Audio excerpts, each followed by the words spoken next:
на община Смолян.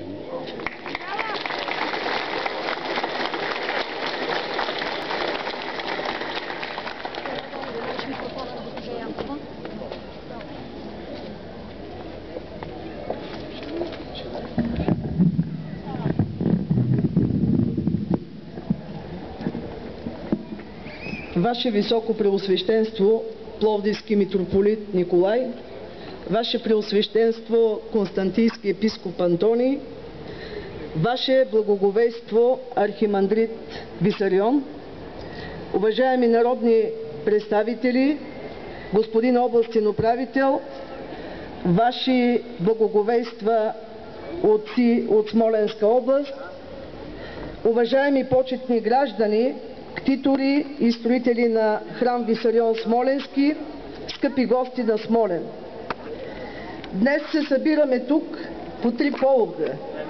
Три красиви повода, вълнуващи за нашия град, изпълващи с радост сърцата ни от празничността и от тържествеността, която вече четвърта година ни събира, храмовия празник на Свети Висарион Смолянски.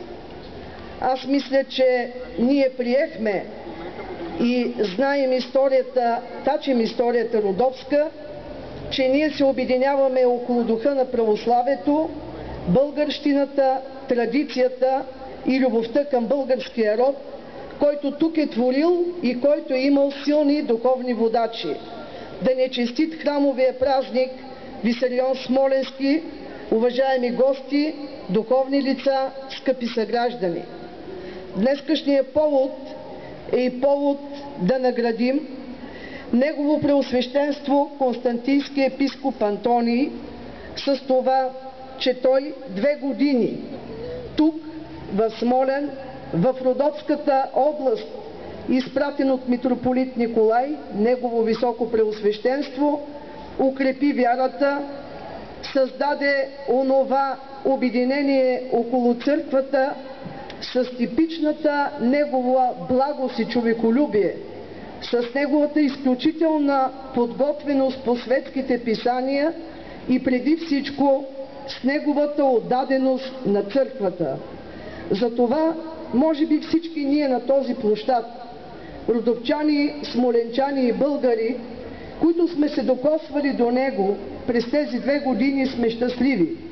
Щастливи сме от общуването с него.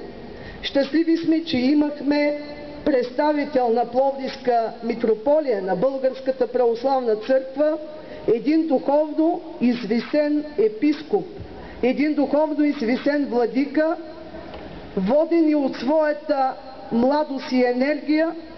Той даде възможност тук в храма да ги има и чистите сърца, и църквата да се изпълва с толкова хора и да имаме един по достоинство православен живот.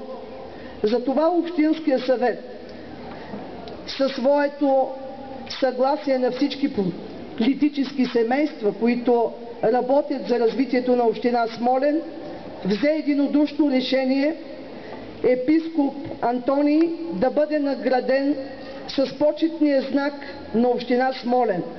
Това отличие е знак на любовта на смолянчани към него. Той тръгва на своя мисия.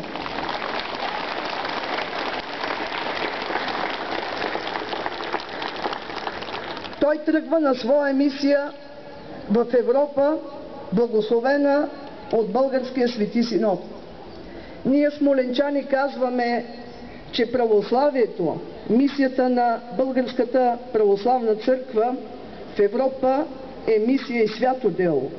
Но ние пред Негово Високо Преосвещенство митрополит Николай казваме и пред целия Синод и българския народ, че мисията за православие в Родопите също е свято дело. Те не са еднакви, но са и много значими. Може би българската мисия е по-важна, европейската на Българската православна църква също. Затова се обръщам към митрополит Николай, Негово Високо Преосвещенство, с надежда, че през следващите години, дни и часове ние ще чувстваме неговата крепка православна десница тук, изпращайки негово благоговейство епископ Висарион. И може би има голяма